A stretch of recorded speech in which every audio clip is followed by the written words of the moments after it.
Yeah, let's go. You know us, we know you. From soul food to Whole Foods, from Crenshaw to Nobu. It's old school do's and don't do's in the spot. I wrote the recipe down, wrist deep in the pot. Yeah, puff it and pass it. Chill, Pinot Grigio in the glass. Cheese and crackers, pair up is classic. Learn from the masters, you just gotta listen. The room too hot, then move from out the kitchen. A new spot, ain't no food court. Age to prime, homie, results take time. Life is too short for bad eating, for bad tippers, for bad service, and bad liquor. I need it all fresh. Follow directions, I explain it on the back. A little bit of this, tablespoon of that. Yeah, just watch the mix. I done made this here from scratch. It ain't about where you from. They don't love you where you at. Think about it. Yeah. Food for thought. What they talking about?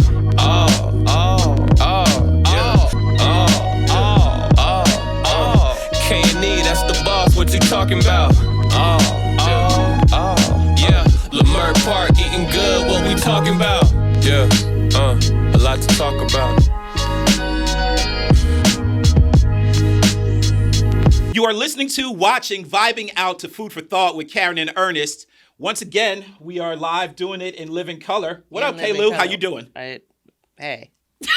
I mean, one of my special friends is in the building. I am great. Yeah, well, it's been a week that has had a lot of stuff going on. A lot. And then I'm going to start with, we talked about this on one of our other episodes, but last week was the closing weekend for Pips here in Los Angeles. 15 years strong, and it was an event. Now, I didn't go. I don't know Derek. I didn't get the memo, so I mean, clearly, I'm not going to the right places to know the right people. Well, I mean, but I like the places. But we talked about it. We said the 29th was the. Oh, then maybe it wasn't that important to me. I don't know. Well, I heard it was a time. I'm sure it was crack-a-lackin'. Yeah, you know, I had people that came from San Diego and the Bay that have lived in LA or have partied in LA and they were like, I'm in town, and I was like, why are you in town? Oh, Pips is closing. Wow. And everybody that I was talking to was like, oh snap, Pips is closing. That's a big up to Derek. So, I like it. Yeah, and it's a lot of people have been asking what it's all about, and it's been so. As you said in the episode when we talked about this, it's just timing. He feels that it is time that this has run its course. He's also opening properties in Palm Springs, so he wants to make sure that he gets and gives that the attention it deserves.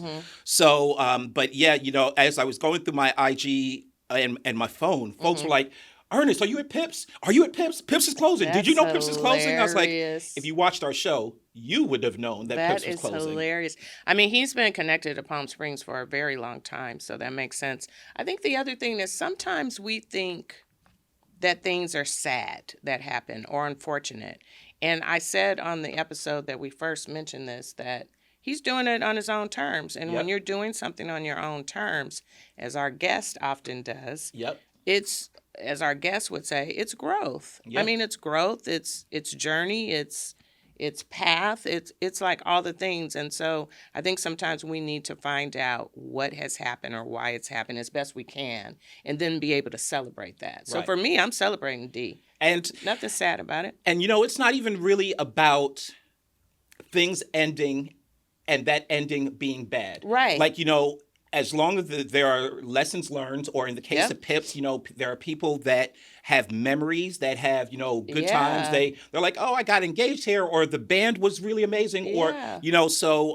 That cigar I smoked was happening. Right. And if I were not here, or if Pips were not here, I would not have had these memories. I would not have had these times. I would not have had these thoughts. Yep. So ending is not necessarily bad. Like you said, it's about growth, and it's about moving on to the next level. I remember what I wanted to talk about. Let's do it.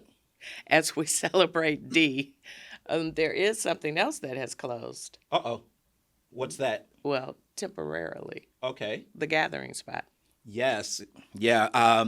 So the Gathering Spot is for those people who are watching and are not part of the LA community. was a Black-owned or is a Black-owned workspace. They became prominent in Atlanta. They have an outpost, I want to say, in D.C. Yep. But they opened up here in L.A. in the West Adams district. Yep. And it is, so they are closing, or they have closed. They have closed. And they said that in the press release that they're relocating and that that it's not, that they're not leaving the market. Right. They just have to find a new space that ends up working for what they're looking to do. Right. And we could talk more offline about it. Well, yeah, And hey, guys, if you're listening, the guys that own it, can we get some outdoor space in the next iteration of this location? Yeah. That's my ask. So what they did say in their press release was that, and in talking with Ryan, one of the co-owners, what they did say was that there were a lot of things that were problematic in their lease when they first moved in. True. And it never got addressed. Yep. And as people who have been to the Gathering Spot, we can definitely speak to and attest to that. Sure. That there were a bunch of things that and part of it was their build or their plan. Like their design wasn't good from the start. And like you said, it would be great in this next place that they go to if it has indoor, outdoor space, and that hopefully they will go to, and hopefully the base is strong enough that they will be able to afford a place with a little bit more space and both indoor, outdoor, all of those things. So. Yeah, that's it's not unfortunate. It's not unfortunate. Again, it's growth. about growth. Key learnings. It's about growth. They learn the market very quickly. Yeah, and I think that as they have said, they are not leaving the market. Right. So it's definitely something that we will find out about. Yeah, stay tuned. Next up in Food World, the James Beard finalists were announced this week. Yeah. And as we've said before, and we'll say to our guests this evening or today, all of these people are doing big things, right? Right. Yep. But when you come on Food for Thought with Karen and Ernest, you go to the next level. Like, bada bing to the moon. So,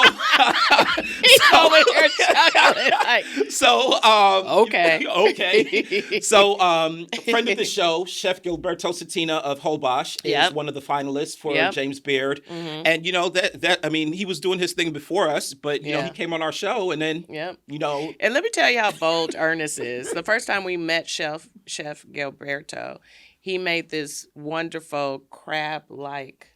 Was it a taco? It was like a taco enchilada thing. It was ridiculous. And this person to my right says, "Excuse me, sir, I don't eat guacamole or avocado. Can you take that off?" Now, that's his first time meeting. He's going to tell him to remix his recipe and then ask him to be on the show. Well, in all fairness, though, I didn't ask him to remove it. I just said, I'm not going to eat it. And he was like, oh, no. And because of the person that he is, he was like, oh, no, I got you. I'll make it without avocado. Okay. And now every time we see him, he's makes like, it without avocado. Put extra avocado on there. He's like, no, I'm just kidding. So, but shout out to Chef Gilberto Satina. Yep. And then also, Nika Nakayama of Naka. She's so all of these are restaurants that are LA-based restaurants that are James Beard nominated. Yep. And we have spoken about kind of LA becoming a hub for the food scene, and these chefs are being recognized. But Nika Nakayama of Naka, she's also on the list for outstanding chef. Best new restaurant is. It's KI, so I don't know if it's Key or Kai, but they are listed as one of the best new restaurants here in LA, and James Beard nominated. And then run down there. Outstanding hospitality, Providence is on the list, and Chef Michael Chima-Rusti of Providence is, and Connie and Ted's. They're on the list as a finalist. And then I also want to make sure that I shout out Kamal. Fatima Juarez of Kamal. She's also on the list for emerging chef. And so it's really great to have all of these LA restaurants recognized as in the James Beard Award. I haven't been to any of them. Shame on me. Oh, well, we need to make sure Maybe we work I went out. to Connie and Ted's back in the day, but I don't recall. So I have to go back. Okay. Unclear. Well, I'm really excited about our guest tonight because, it's been a while since we've had him on our show. And like I said, when even though he was doing big things before, came on our show and then, we can't even get him on the phone. And then stopped talking to us for a minute because he was so big. You know what I'm saying? Like, really? You couldn't return a text, my friend, even if it was 3 months later? Yeah. Like, for real? No, so, but I'm really excited to be able to have him. So, yeah. You are listening to, watching, vibing out to Food for Thought with Karen and Ernest. When we come forward, more savory sounds from the culinary world. You're listening to Food for Thought with Karen and Ernest.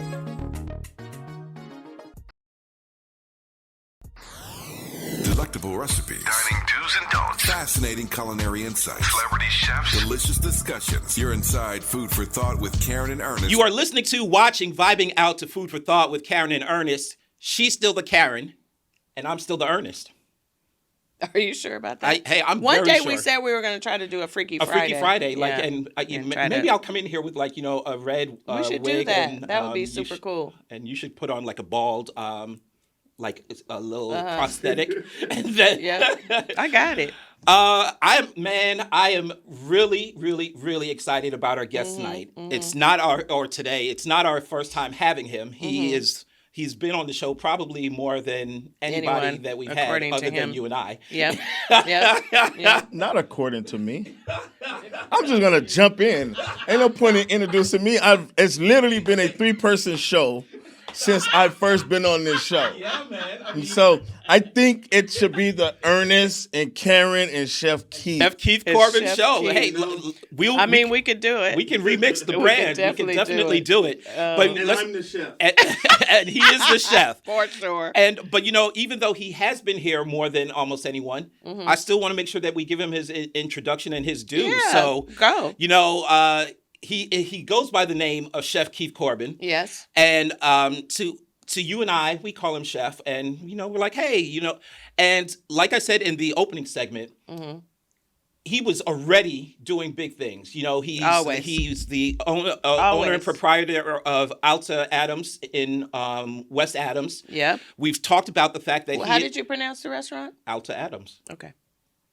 Okay. And then it's so he has been the owner of Alta Adams. Yep. He is and we have spoken about the West Adams district and kind of all of the restaurants and all of the things that are developing in that area. He's been in charge of the council of businesses to kind of rally the troops and make sure that they're all marching and flying in order. And everybody on the street speaks very highly of him. Very highly of him. Yeah, we'll talk about that later. That guy.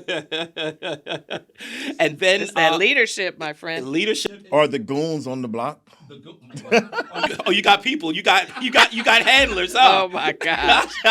Oh my Lord. And then and since he's been on our show, and we will talk about it. We'll talk about all of this. He has become Michelin recognized. We'll talk to him about that. Right. He is currently on America's Culinary Cup. Ladies and gentlemen, he goes by the name of Chef Keith Corbin. Chef, it's good to have you here, man. Bam, bam, bam, bam. I get to get your introduction in. We just... Well, you know what? I was just like, enough of this. It's really about you. It's not about us. So we wanted to make sure to shout you out and say congratulations in front of everybody listening, watching, vibing out on all of your successes. And we kind of kid and we say that, I don't know if we really kid, but no, we don't kid. We say that as a function of being on our show, it took you to another level just because we want to brag ourselves. He's not even denouncing that or contesting it, so we'll take it.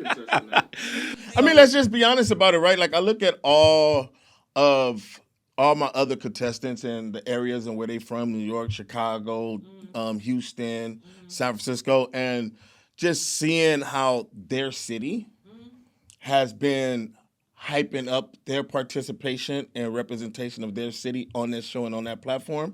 This is literally the first interview that I've done that even mentioned me representing LA on this show. Really? No other and so that's surprising to me when you have all these media platforms that always want to talk to me about other things. And it's like I'm literally the only one representing LA on this show, and I believe I did a great job. And we haven't had any conversation about it, right? And so, but when we'll talk about it, but when I make a post about Alta recalibrating, everybody want clickbait about is it closed, right? And it's like, well, there's a more positive story that you can put together with that, or maybe you can even try to determine, like, maybe the success from the show prompted him to recalibrate, right? But instead, it's like you want the clickbait, the closed term, right? And it's like, so I appreciate this opportunity and the fact that I'm on the show and we're bringing up the participation in this competition. And again, it goes to celebration. It's funny to me. Well, it's not. It's actually not funny because I think part of my core business is media relations and communications. And my business partner, shout out to Tanya Diggs. I think she's watching because you're one of her favorites. We get it all.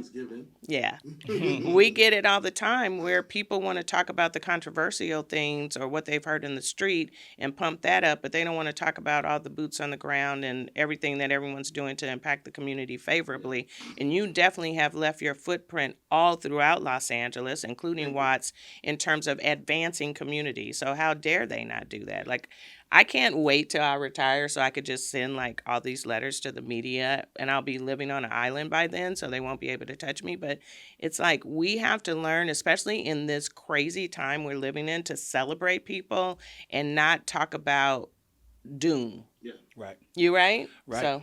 So, Chef, let's get into it. You are the only chef from LA or representing LA on America's Culinary Cup. Mm-hmm. And for those people that have been watching,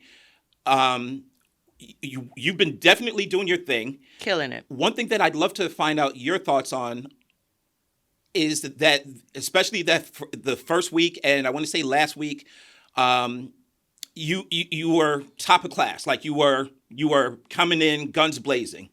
And then there were some weeks that you had to cook for your life, that you had to make sure people knew who you were and what you were all about. Mm-hmm. How has the experience for America's Culinary Cup been for you? Like, how has that been? It's been absolutely amazing. Okay. And I don't say that lightly, right? Like, since I've been cooking, since I've opened out, I've been on the national stage, right? As far as being recognized. And so that draws attention for a lot of these cooking competitions, right? To ask me to participate. I've been asked by every form from Gry's Groceries to Top Chef to participate in cooking competitions. And I've always kind of turned them down. And I'll be honest, this opportunity, I didn't even see it. It was fielded by my team. Oh. And my team knows that I turned them down. But they were intrigued and interested. So they went for, by the time I knew that I was a candidate or being considered, I had an interview with the casting team. You know what I mean? Right. And so since they've already said yes, I'm a man of my word. Yeah. And so I just went forward with it. And I was chosen. Mm-hmm. Right? And when the funny thing is, even though I was going forward with it, in the back of my mind, I'm like, what are you doing? Like, you're not a competition chef. Like, right? Like, I'm not a competition chef. Yeah. And so just even thinking like, what are you doing? Mm-hmm. And so when I was chosen and it came time to get there, it was a lot of difficulty getting to the set, getting to the site. And so I wind up finally making it 1 hour before that first cook. Wow.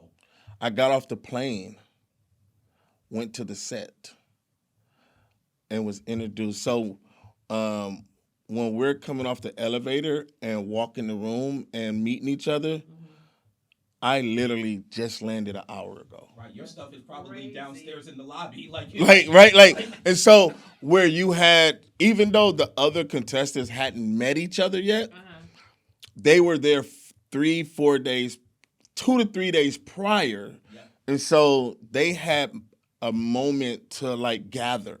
Right, to think, to process, to be removed.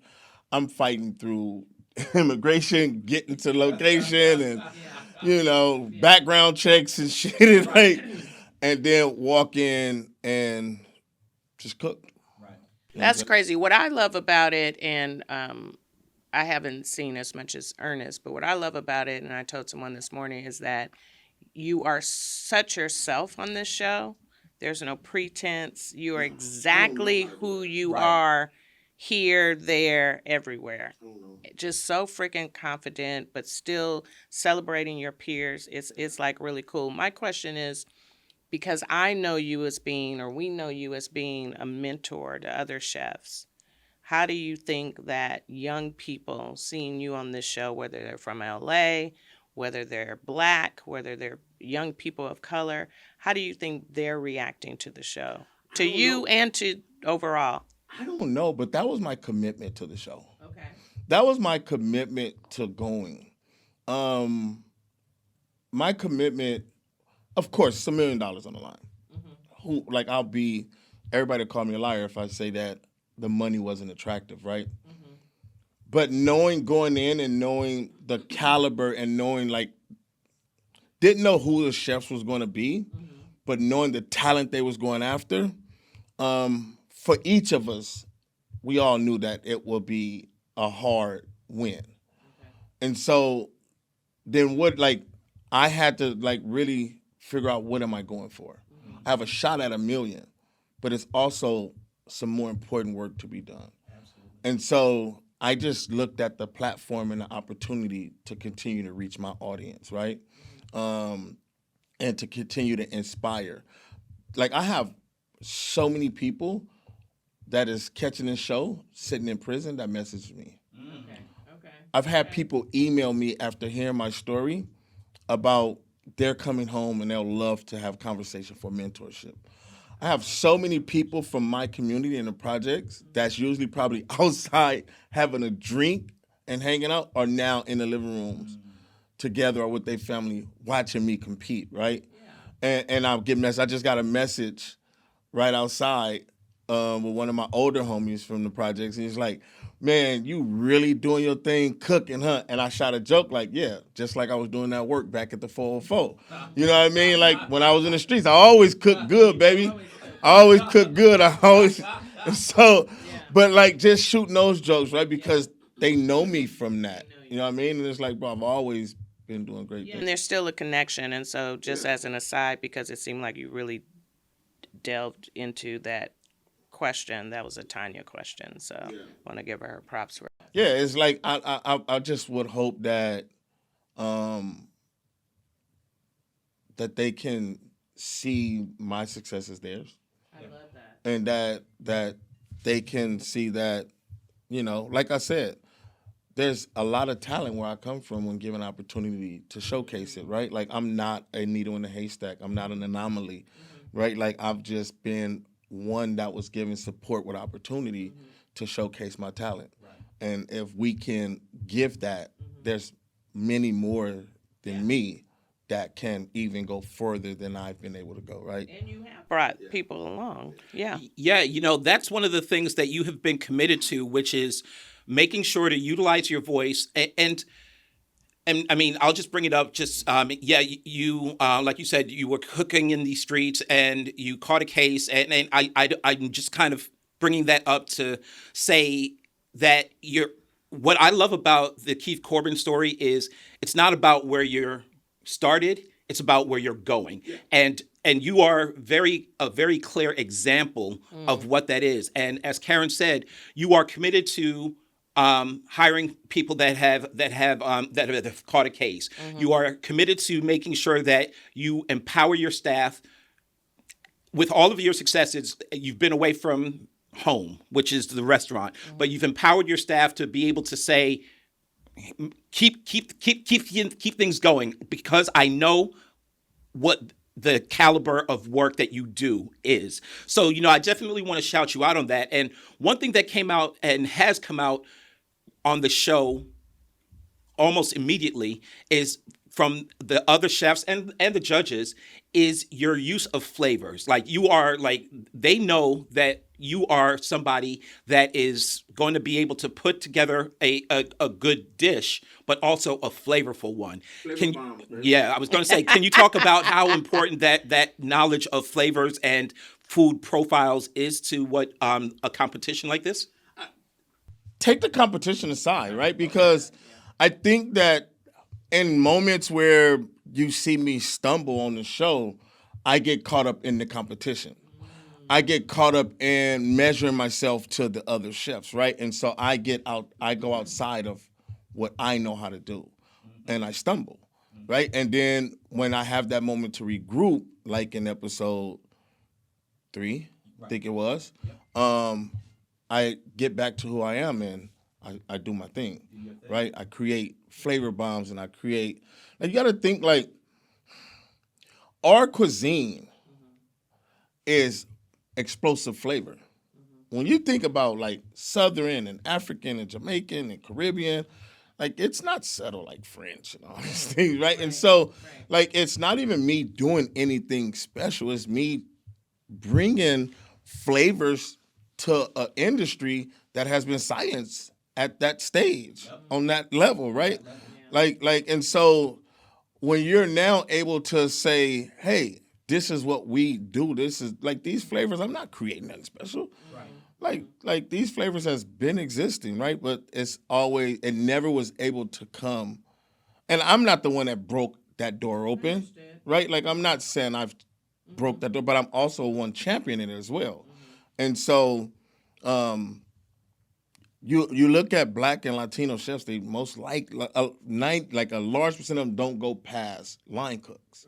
We don't get to bring our food, our flavors, our culture to that stage. And not to take from Black chefs, because we have them in our community, but they're always local, you know? And so when you get on a stage like that and you introduce to that audience what we've been eating for a long time, it makes it sound like you're doing something outrageous, like crazy, but it's like, no, this is just regular. But I think what Ernest loves about that, and if you allow me to speak for you, is that he is a flavor guy. Yeah. Like, his pet peeve is, or one of his hot dishes is, if you water down this food and you know it's the flavor's supposed to be here and you bring it here for others, that's not cool. Yeah. Just let others know, no matter who the other is, this isn't a place for you. Right. And that's okay. But also, I have to cut, but also, you don't know what he wants. Well, that's true, too.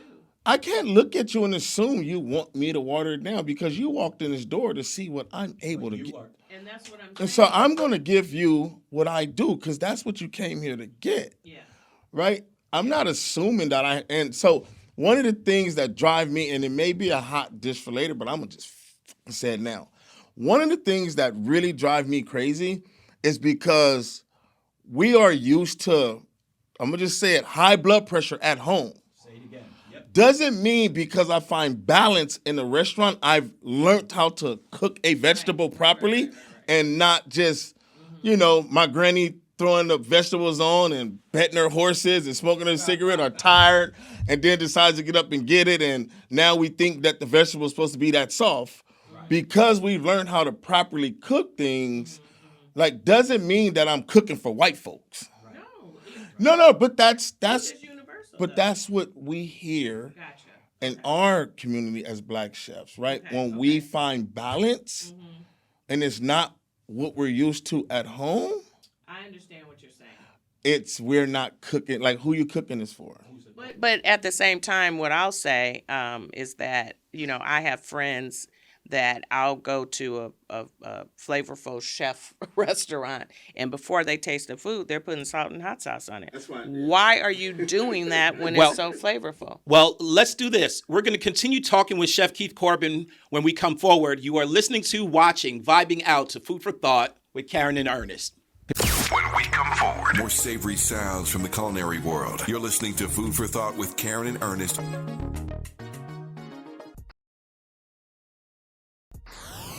Delectable recipes, dining do's and don'ts, fascinating culinary insights, celebrity chefs, delicious discussions. You're inside Food for Thought with Karen and Ernest. You are listening to, watching, vibing out to Food for Thought with Karen and Ernest, looking at,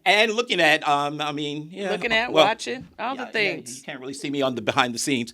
Our guest this evening is one of our favorite people because he just keeps it real and raw. And Chef Keith Corbin is our guest this afternoon.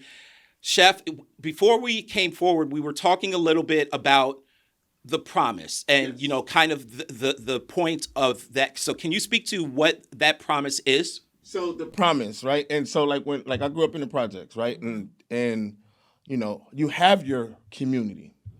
And you always have this thing where you like, man, if I ever make it, then I'm gonna keep it 100. I'm gonna make sure I come back, right? I'm gonna take y'all with me.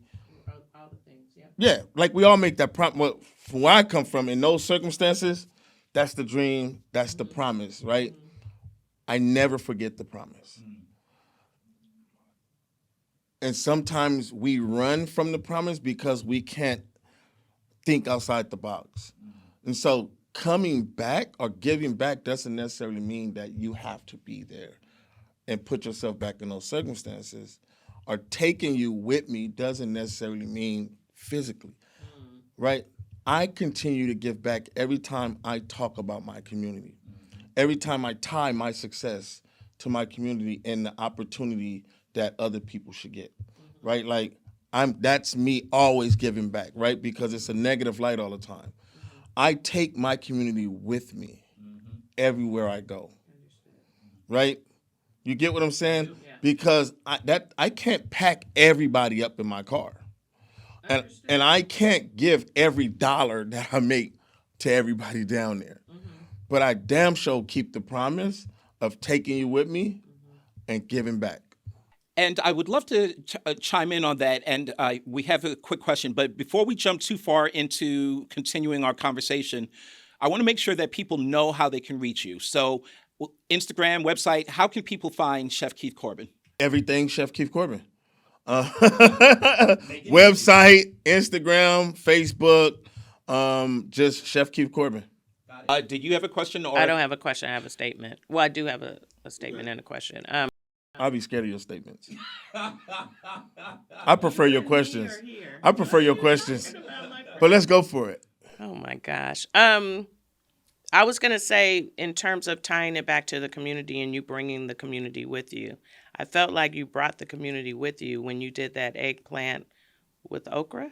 Ooh, baby. And I was just telling, I might have this conversation with you, but I was also telling Tanya this morning how you had to correct JJ a little bit. Yes. That was such a good scene. JJ, don't make me holler at you. Right. But, the great thing about Chef is on that episode, JJ also said, wait, this is okra? I don't like okra. I don't rock with okra. That's what he said. And his very next word was, but like this right here? Yeah. This right here. Yeah. So,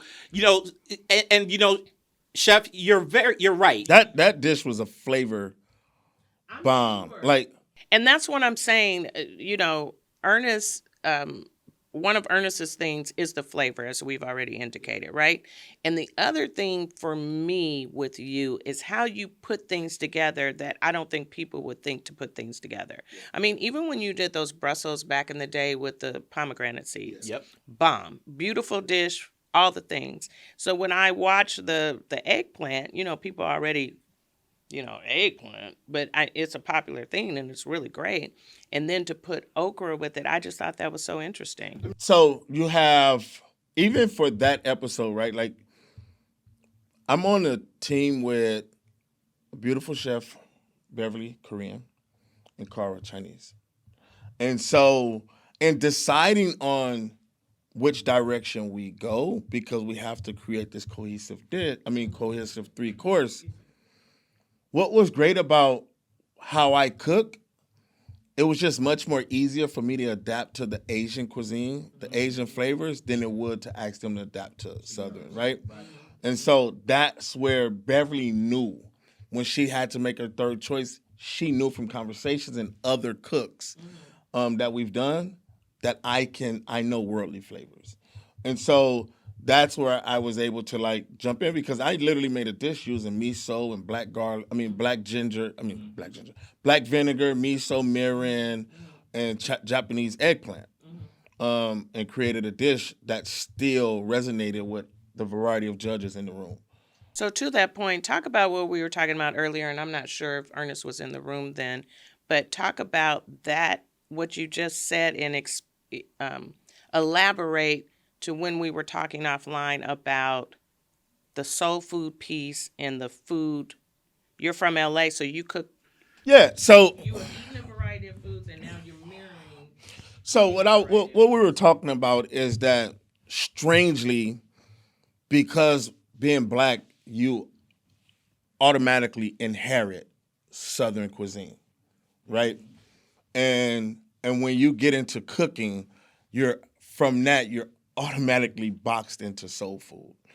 And when I created Alta in California Soul, I left the food off of it specifically for a reason, to not be boxed in that. And for people like you two that have eaten at my restaurant regularly, right, there's been a variety of dishes that cover flavor from all over the globe, right? But you have these staples that people focus on and like box you into that.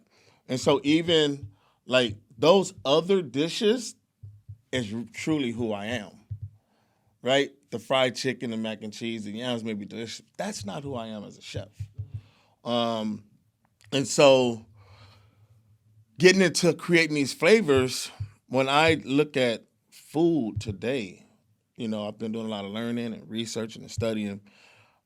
I just want to continue telling a story about the cultural collision points of Asian, African, and Mexico.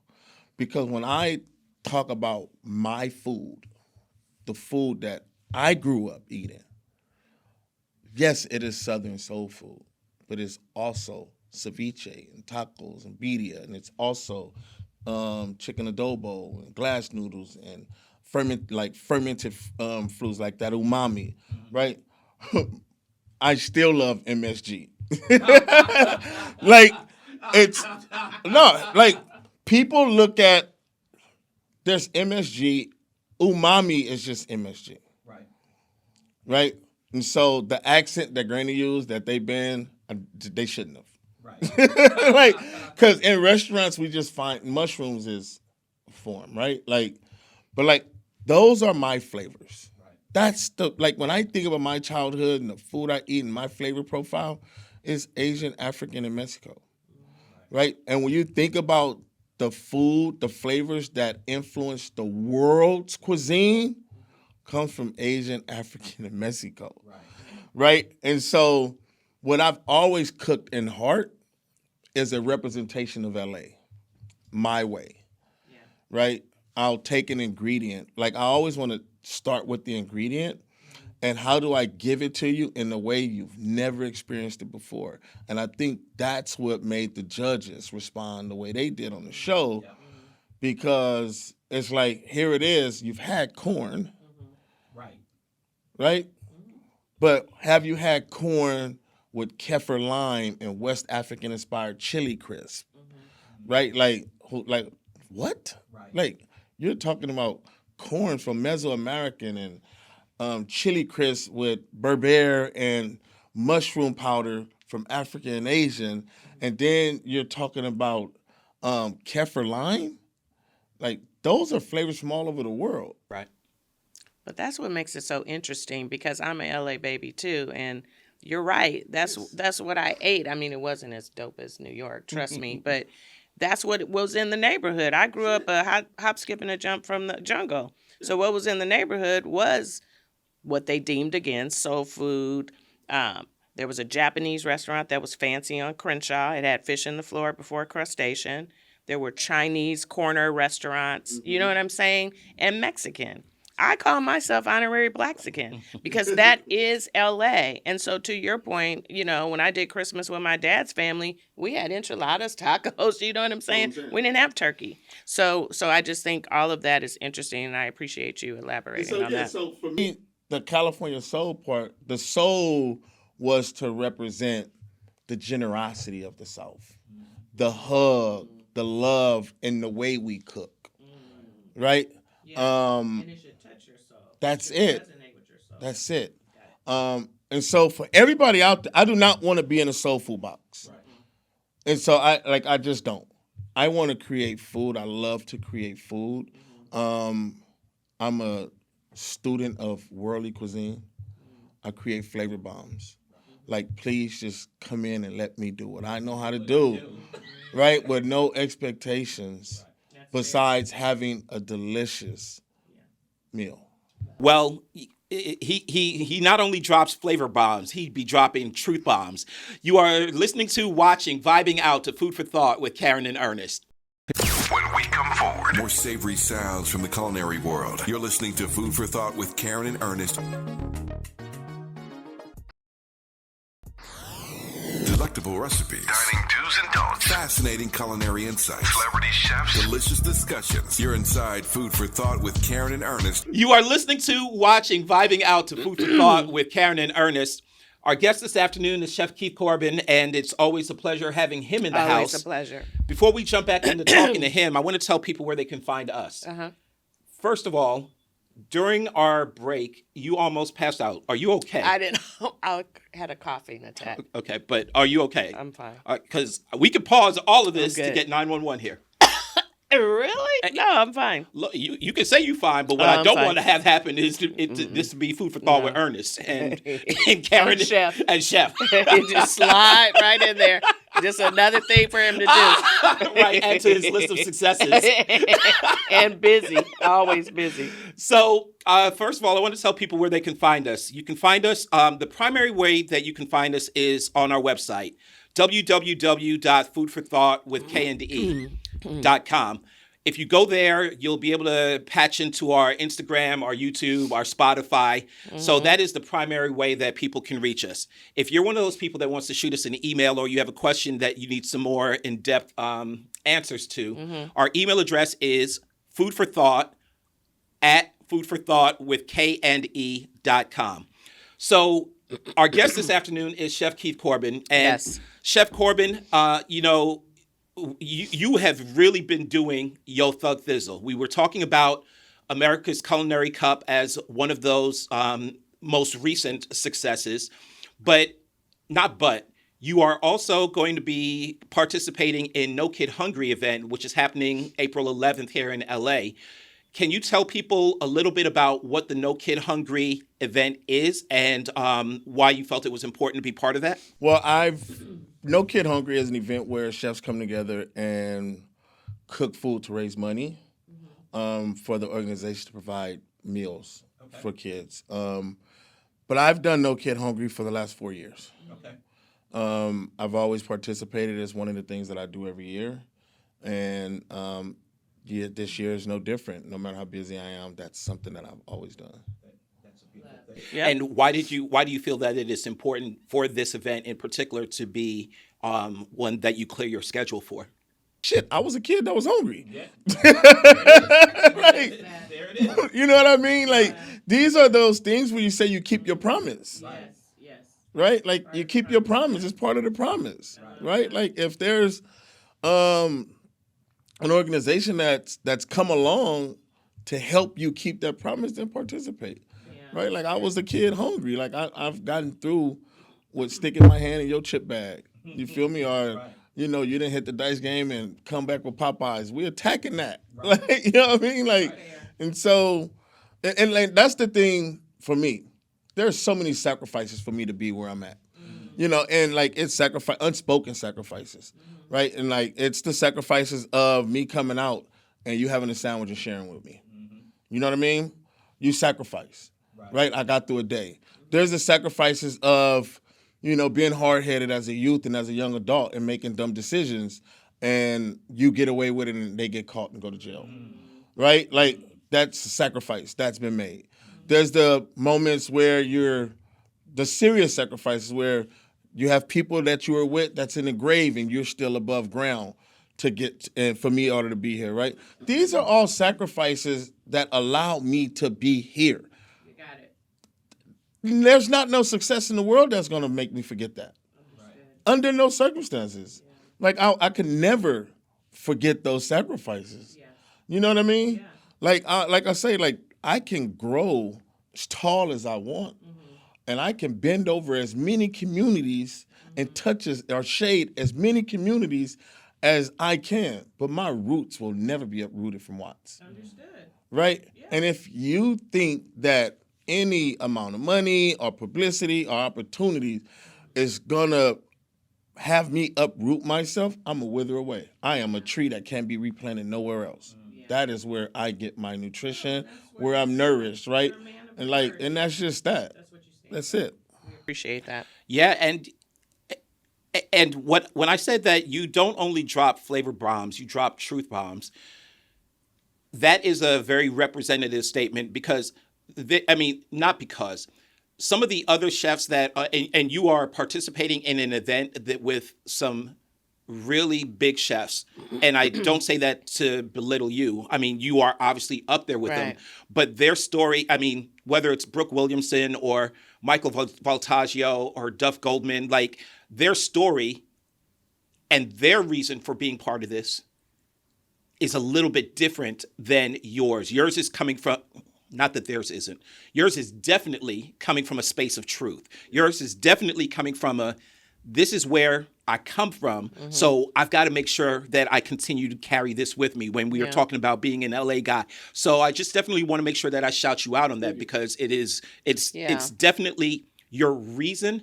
For the overarching reason is we don't want kids to go hungry. Right. But like you said, it's about the people that have sacrificed so that you can be here and that you can participate in an event like No Kid Hungry. So definitely want to shout you out on that. As we continue to talk about your successes, since, our version of the story is since we've last seen you, you've become Michelin recognized. And I don't know if it's just, I don't know if it's a matter of being in the Michelin Guide. I don't know if it's Bib Gourmand. I don't know. I'll allow you to tell us about it. But obviously, as a function of being on Food for Thought with Karen and Ernest, people are recognizing that you're kind of a big deal. Definitely. And it makes me kind of hard to, it's kind of making it hard for me to now, Alta's been Michelin recognized for almost 3 years. Oh, okay. And so I believe they just started giving plaques to recognize, right? We always had the sticker in the window. Got it. But the plaque gives more visibility, and people respond to it differently. But even for that, to be recognized as a Black chef and for the title of soul food, right? I think is a big step, right? And so for that, I'm thankful, right? Like, I don't want to take away. So my earlier statement is not to belittle, take away, or devalue soul food under no circumstances. But what the part about soul food that I take with me, right, is I think about our enslaved ancestors, the creators of soul food, right? And them taking remnants or the ingredients around them and creating things from familiarity, whether it's techniques or old dishes, right? And so I take that with me. And so being that Southern food is my inheritance, just like African food was theirs, and they created soul food, then why do I have to remake Louisiana, Alabama, Mississippi? Why can't I take what they've taught me and continue to create what's around me, right? But not losing the soul. Well, I think what the irony is that, this is the irony for me, is that once Black chefs are categorized as serving soul food, and again, sometimes comes here. Yeah, and sometimes, your roots, Jamaican, Trinidadian, all of that, then it's just Jamaican food. It's not American food. It's not the food of the region per se within the country. I think what the irony is that people who are not Black will run to that restaurant because in their mind, well, I can't say what's in their mind, but historically speaking, people love soul food. Once they hear the brand soul food and the restaurant's being talked about or whatever, it's kind of like people will flock there.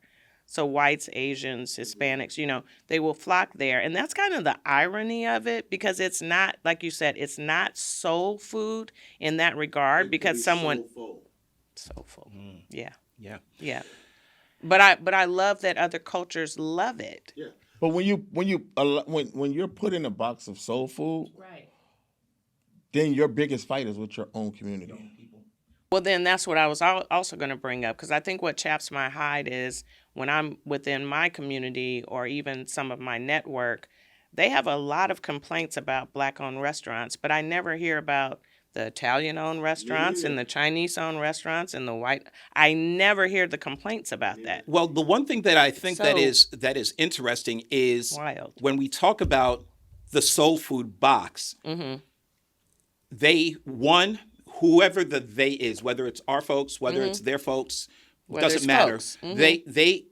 They come with preconceived notions about what good food is supposed to be, and as a Black chef, it's supposed to be soul food. And I have heard an attack on Issa Rae and AJ's Somerville as not soul food because it's not what people's definition. They never of what it claim is. to be soul food. Right. And They've the whole- never claimed to be the soul only reason, food. though, that they are getting that title is because Issa's Black. And, the same thing with Joyce in DTLA. Now, Joyce has never claimed to be just a soul food restaurant. Like, it's seafood and it's but soul but and because sea, but people don't point the Soul food and to sea. the Right. various regions of our history. right. The Gullah, Gullah all in of South that. Carolina. But so people, they put you in this box. they did the same and- thing to Brad, and once he passed it down to Chef Cleveland, Yeah, did Post the and same Beam, thing yeah. to John. Yeah. So and what I love about where we are going is Hold on.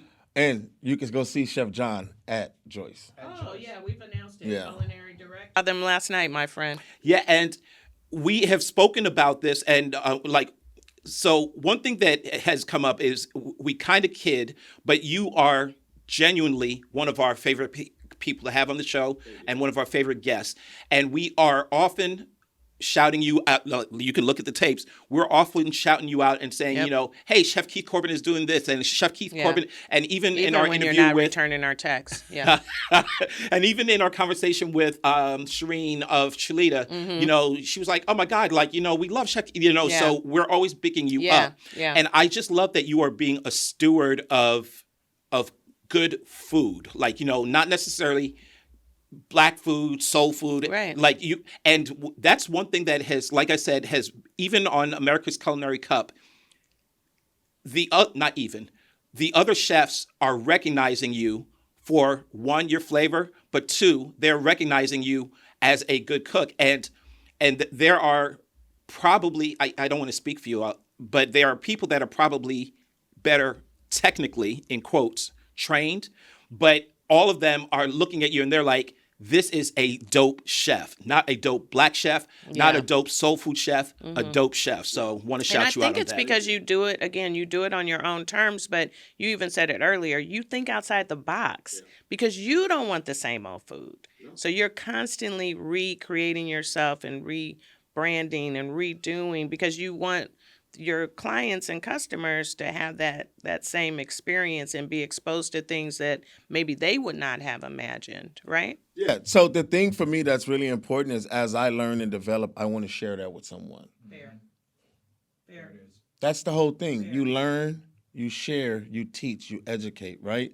And so as I go on this journey of discovery, I want to present it somewhere, right? And I want the freedom to do so.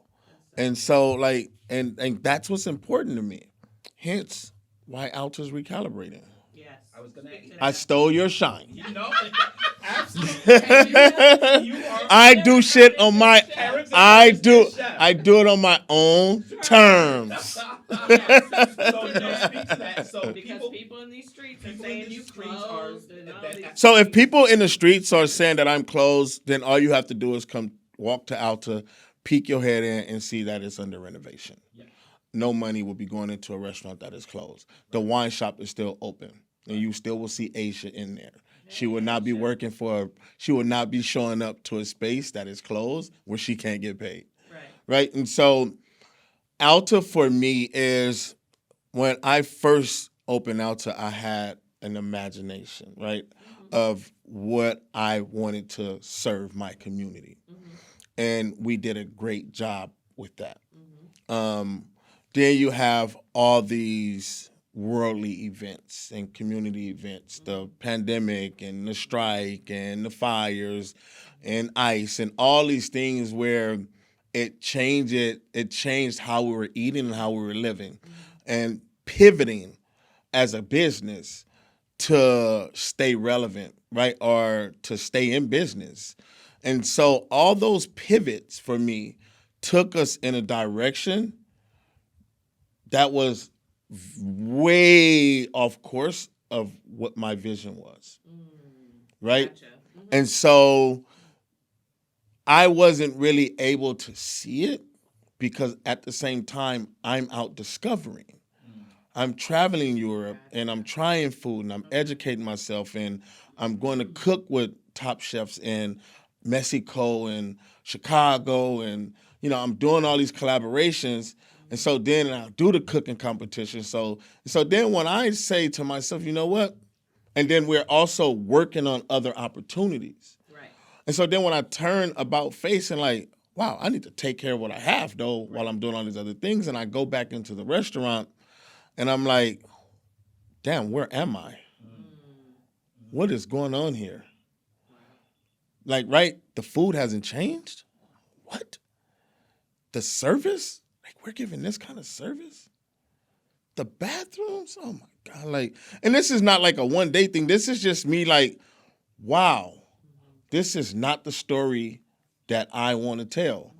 And so I thought and it was like, man, I need to find a time to just turn this around. Well, before we come forward, I want to say something to you because it was one of the texts that you did not return. I had a party of 18.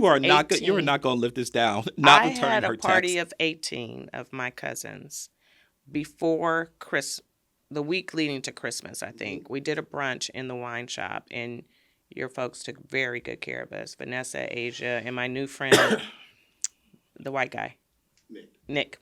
And the food is good, so that's not like a newsflash.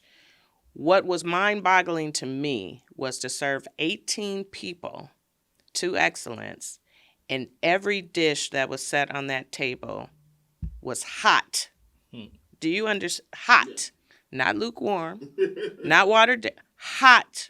And that was amazing to me because oftentimes when you're sitting with a big party, somebody's food is not hot. Yeah.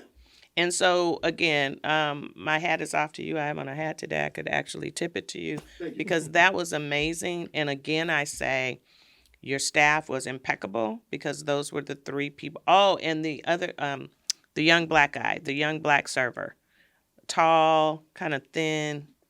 Anyway, I don't remember his name. But we were taken care of and the food was hot. And to some, that may not be a big deal. But to me, I notice things like that, and I just think it's a big deal. And then you have some who have different experiences. Yeah. Right? And so I also have to hear those experiences. Understood. And I also have my vision. And like I'm not seeing it being executed. Understood. And so it's like, you know what? I need to figure this out. Yeah. And there's just no perfect time for turning your life around.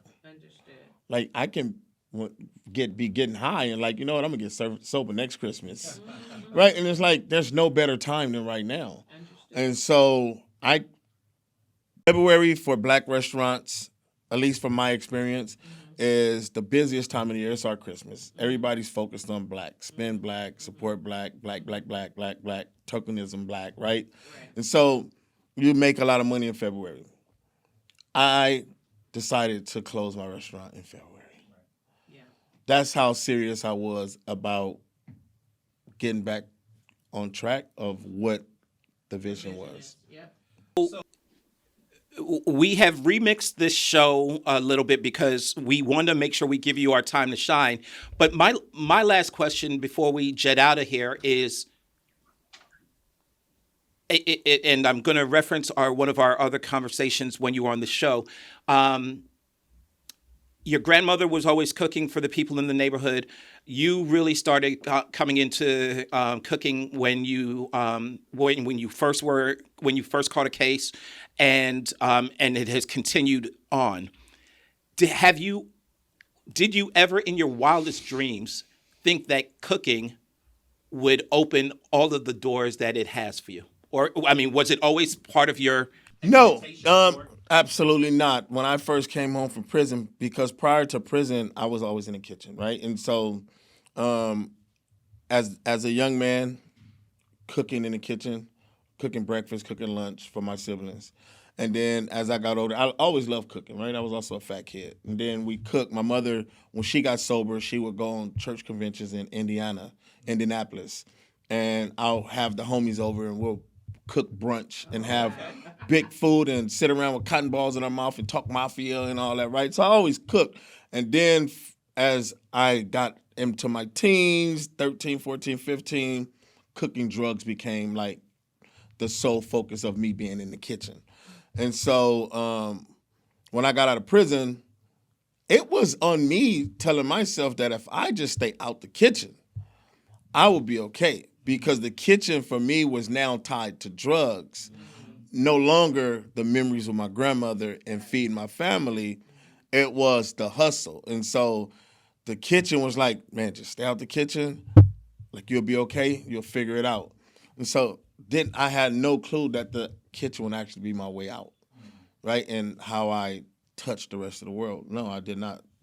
You know what I mean? It was never a dream of mine to be a chef or open a restaurant. I'm from Watts in the 1980s.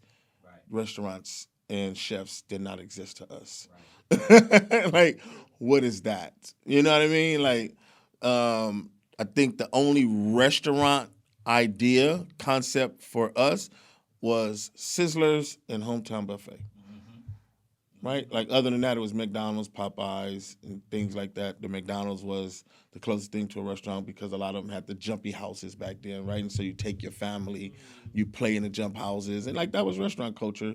And then you graduate from 5th grade and your treat was Sizzlers, right? You get in a limo with all your friends dressed up in tuxedos and y'all go to Sizzlers, right?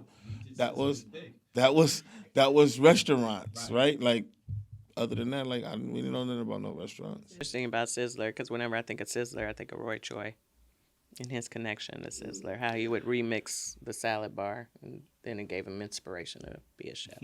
Yeah.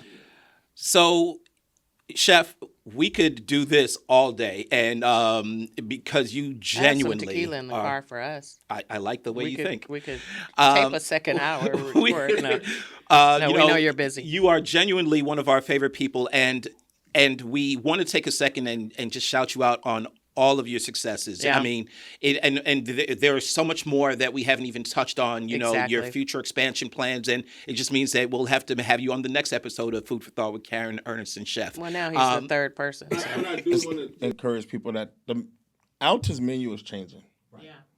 Right? Mm-hmm. I'm taking myself out the box. Mm-hmm. Right? I'm not going to complain anymore about being put in. I'm just going to take myself out. Fair. But I do want people to be excited.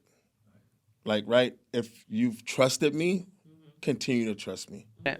Right? I know what I'm doing. Coolio. Let him cook. Let him cook. Well, Kaylu, we say it all the time. We are amazed. No, I mean, he already gave his, so it's fine. We say this all the time, and we're often amazed how quickly time goes by. The last thing that we got to say to these people is bye.